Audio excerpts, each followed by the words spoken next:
Hola a todos y bienvenidos a nuestro canal. Hoy vamos a explorar una pregunta fascinante. ¿Qué es primero, la angustia o la represión? Esta cuestión es clave para entender cómo funciona nuestra psiquis y cómo enfrentamos nuestros miedos y deseos más profundos. Vamos ya a descubrirlo juntos. La primera teoría de Freud. En sus primeros escritos, sostenía que la represión era la causa de la angustia.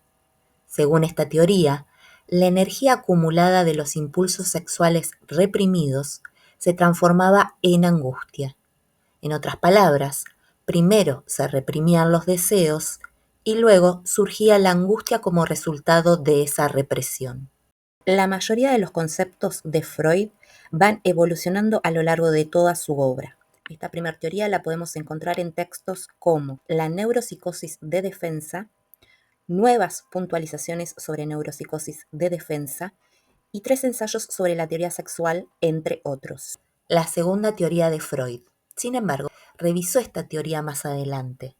En esta segunda teoría propone que la angustia precede a la represión. Según esta nueva visión, la angustia actúa como una señal de alarma que desencadena el mecanismo de represión para proteger al yo de un peligro interno o externo.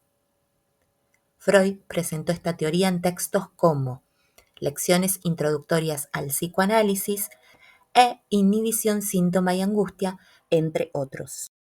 En resumen, según Freud, la relación entre la angustia y la represión evolucionó a lo largo de su obra.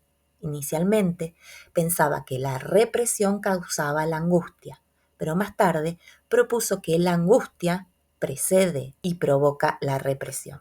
De esta manera aprendimos que la angustia es una emoción intensa que actúa como una señal de alarma ante un peligro inminente, ya sea real o imaginario.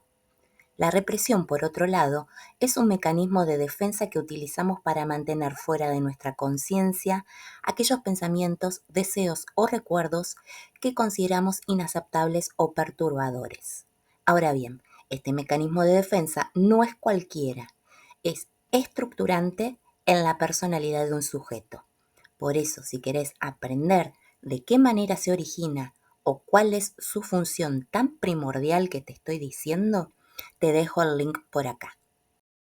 Mi nombre es Evangelina, soy psicóloga, psicoanalista y profesora y quiero agradecerte la compañía. Nos vemos en la próxima.